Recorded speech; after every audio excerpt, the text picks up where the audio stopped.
Carrie's inside sanding drywall and putting on the finished coat. Well, I've been relegated to come out here and dig holes to set the posts for the front.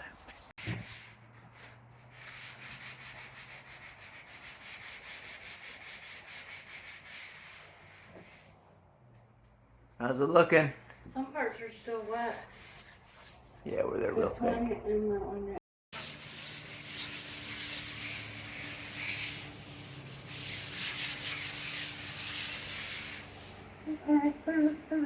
Now, if you've realized that you're not a master drywaller, that's okay. What I would suggest is that you do like we do and do a textured wall. And how I like to do this is use two what are called hawks. Get a little drywall mud evenly spaced out, and then you squish them together and you get these little peaks on here. And those come here and you stomp this against the wall, and you're left with this little mountain range. Looks like a 3D sculpture of Middle Earth. And then Carrie comes around with the 14-inch trowel. She knocks them down, is what she's called. She pretty much tries to get it as flat as she can. That spaces it out. What you're left with is a nice textured wall. Oh, and of course, best thing about paint is how fast. And there it is. Finished, painted, looking beautiful.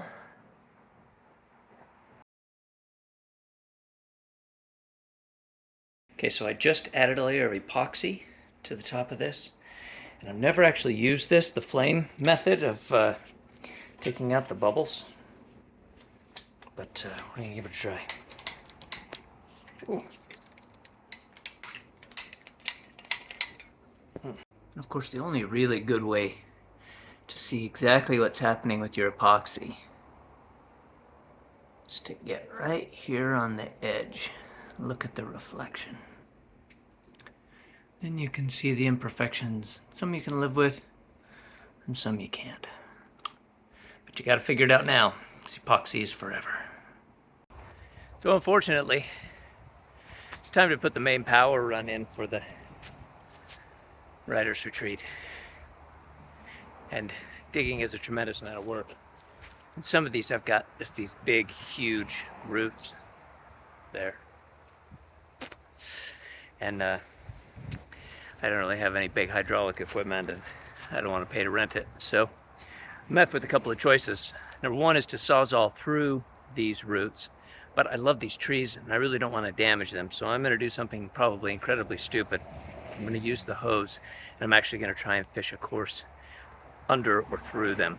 So here goes that.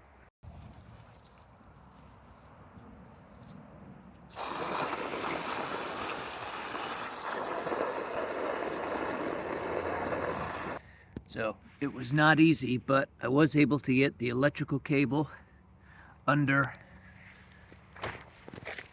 these big roots, so I did not have to sever them. Look at this treasure I found in my dig. It's a cast pig. Let's do a tour of the Writer's Retreat. Come in here and see our super cool feature light. Put a keypad remote on the deadbolt so we don't have to remember keys. And we come inside. Directly over here. This was an antique we repurposed to our sink. All of the filter stuff. We even were able to save most of the drawer space.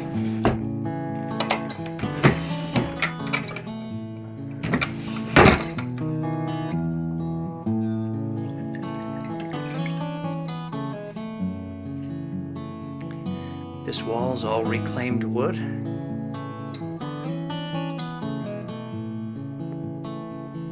Lights that we brought back from Mexico. This little shelving unit here was a gift from a lady we helped down in Fort Myer. Space for guitars on the wall. desk. Leather recliner. Put a rug on the floor to help with the sound of everything. And then this pretty much entire wall is shelving, little nooks and crannies to put books and collectibles, and of course the air conditioning unit. So over here on this wall, first door is the shower. Here's a rainfall shower head and an exhaust fan going out the wall. Covered switch so you don't electrocute yourself. And believe it or not, a really nice sized tub. So I'm 5'11" and it fits me just fine. Got the tub filler and also got a wand.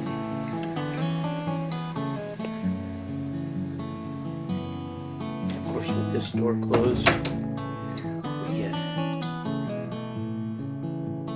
this wall, which looks just like the wall that is the stairs, right? Like it's going to be lost space.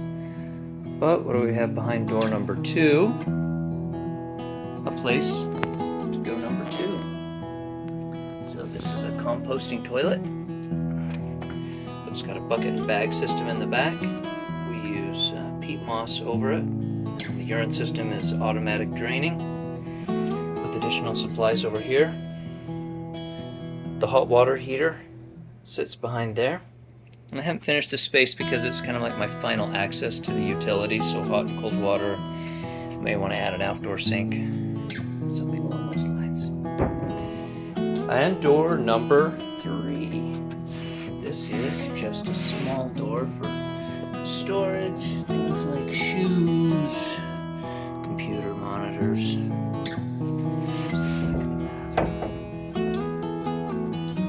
See, we used reclaimed doors as wainscoting on the bottom. And then come up to go upstairs. Beautiful staircase. And our window from Habitat for Humanity, $20. At the top of the stairs, we've got the sleeping loft. Another window from Habitat for Humanity, that one was $15.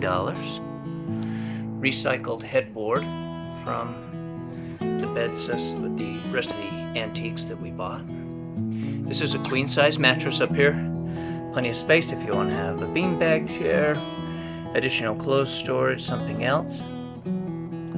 So switches for the lights up here, which are lights we brought back from Mexico and converted.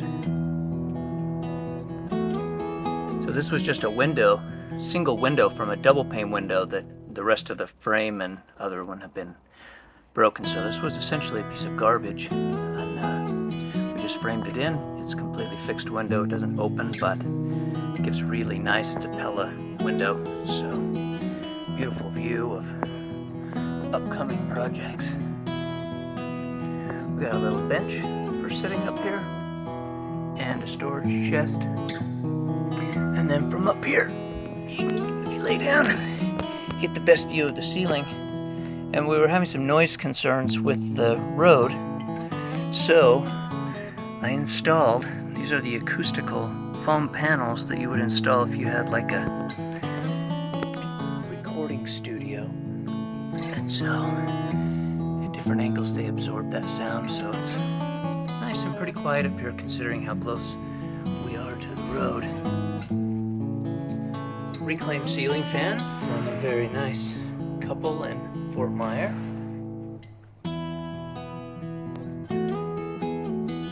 And that's it. If there's anything else you want to see, let me know in the comments.